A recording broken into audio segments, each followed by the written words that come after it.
તાપીના નિઝર તાલુકામાં લાંબા વિરામ બાદ મેઘરાજાની એન્ટ્રી થઈ। રેડ એલર્ટ વચ્ચે નિઝર તાલુકામાં વરસાદી માહોલ જામ્યો છે। લાંબા વિરામ બાદ વરસાદ થતા ખેડૂતોમાં પણ આનંદ છવાયો છે। નિઝરના અડધા ગામે ખેતરો પાણી થઈ ગયા। આપને જણાવી દઈએ કે લાંબા વિરામ બાદ આ વરસાદ થતા ખેડૂતોમાં આનંદ પણ છે।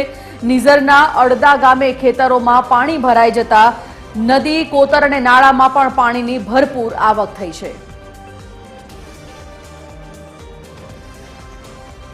ઋતુલ પંચાલ સંવાદદાતા લાઈવ જોડાઈ ગયા છે। ઋતુલ, જે પ્રકારે નિઝરમાં છેલ્લા ઘણા સમયથી મેઘરાજાની રાહ જોવાઈ રહી હતી, હાલનો જે વરસાદ છે એ વરસાદે નાળા, કોતર, ખેતરો તમામ ગામમાં બધે જ પાણી કરી દીધા છે।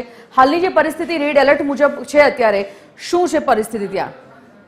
જે સંજીવની ચોક્કસથી આજે વહેલી સવારથી જ અવિરત વરસાદ જે છે તાપી જિલ્લામાં વરસી રહ્યો છે। જેમાં વાત કરવામાં આવે તો કુકરમુંડા, નિઝર, ઉચ્છલ સહિત વાલોડ અને વ્યારા અંદર ધોધમાર વરસાદ વરસી રહ્યો છે। હું આપને અહીંથી દ્રશ્યો બતાવવા માંગીશ। આ જે દ્રશ્યો જે છે તે વ્યારા નગરપાલિકાના છે। વ્યારા નગરપાલિકાનો મુખ્ય જે પોસ્ટ વિસ્તાર છે, વિસ્તારમાંથી હાલમાં આ જે છે વરસાદી પાણી જે છે તે રસ્તાઓ પર ફરી વળ્યા છે। આપ દ્રશ્યમાં જે પ્રમાણે જોઈ શકો છો, હજુ આ રસ્તો જે છે હાલ તો પૂરતો બંધ કરવામાં આવ્યો છે, કારણ કે જે પ્રમાણે હાલમાં અહીંની વ્યારા નગરની સ્થિતિ જોવા મળી રહી છે તે ખૂબ જ દયનીય છે। વાત કરવામાં આવે તો આ જ રીતે ઉચ્છલ, નિઝરમાં પણ આ રીતે જ હાલમાં વરસાદ વરસી રહ્યો છે, જેને કારણે લોકોને ભારે હાલાકીનો સામનો કરવો પડી રહ્યો છે। ત્યારે વાત કરવામાં આવે તો તાપી જિલ્લાના અત્યારે 48 જેટલા માર્ગો જે છે તે બંધ કરવામાં આવે છે, જેને કારણે લોકો રાહદારીઓને લાંબો ચકરાવ કરીને જવું પડી રહ્યો છે। હજુ વાત કરવામાં આવે તો અત્યાર સુધીમાં પડેલા વરસાદને કારણે ધરતીપુત્રોમાં પણ આનંદ સેવાઈ રહ્યો છે। જી સંજુ, જાણકારી માટે ધન્યવાદ ઋતુલ।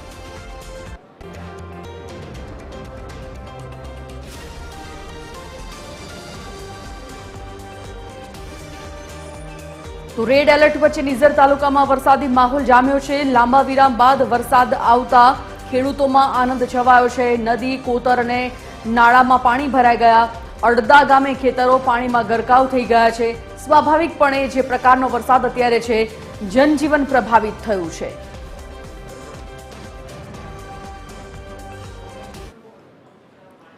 તાપી જિલ્લામાં રેડ એલર્ટની વચ્ચે મુશળધાર વરસાદ વરસી રહ્યો છે। ઉચ્છલ તાલુકાના નદી નાળામાં પાણીની ભારે આવક થઈ છે, તો ગવાણા ગામે કોતરના પાણી રહેઠાંક મકાનોમાં પણ ભરાઈ ગયા। ભારે વરસાદથી આગાહી વચ્ચે તાપી તંત્ર એલર્ટ છે। ઉચ્છલના ગવાણા ગામમાં જળબંબાકાર જેવી સ્થિતિ સર્જાય છે, તો વડપાડા અને ચંદાપુર વચ્ચેનો પુલ પણ પાણીમાં ગરકાવ થઈ ગયો છે। હોલીપાડા ગામની નદીમાં પૂરથી વાહન વ્યવહાર ઠપ થઈ ગયો છે। મહારાષ્ટ્રમાં વરસાદથી ઉચ્છલની નદીઓમાં પાણીની આવક થઈ છે।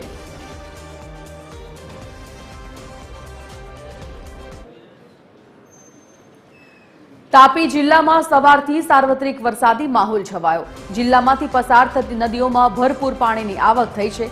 નદી કિનારેના તમામ ગામોનો સંપર્ક સતર્ક કરાયા છે। ભારે વરસાદને પગલે ઉચ્છલ તાલુકો પ્રભાવિત થયો છે। તાપી જિલ્લામાં હવામાન વિભાગની આગાહીના રેડ એલર્ટ બાદ તાપી જિલ્લાની અંદર ફરીથી વરસાદી માહોલ શરૂ થયો છે। આજે વહેલી સવારથી જ કુકરમુંડા, નિઝર સહિતના વિસ્તારોમાં ભારે વરસાદ વરસી રહ્યો છે। આપણે દ્રશ્ય બતાવવા માંગીશ કે હાલ હવામાન વિભાગના રેડ એલર્ટ બાદ જે નદીઓ જે છે તે ઉફાને ચડી છે। દ્રશ્યો આમ જોઈ શકો છો, જે પ્રમાણે હાલમાં આ વ્યારા છે, વ્યારામાંથી પસાર થતી મીંડોળ નદી છે, તેમાં ઘોડાપુર જેવી પરિસ્થિતિ સર્જાઈ છે। વાત કરવામાં આવે તો આજે વહેલી સવારથી જ કુકરમુંડા અને નિઝર જેવા વિસ્તારોની અંદર હાલ નદીઓ ઉફાન પર આવવાના કારણે ઠેર ઠેર પાણી ભરાયા છે, ત્યારે અમુક ઘરોમાં પણ પાણી ભરાયા છે। વાત કરવામાં આવે તો આજે વહેલી સવારથી જ પડેલા વરસાદને લઈને એસડીઆરએફની ટીમ પણ તૈનાત કરી દેવામાં આવી છે। ઋતુલ પંચાલ, TV13 ગુજરાતી, તાપી।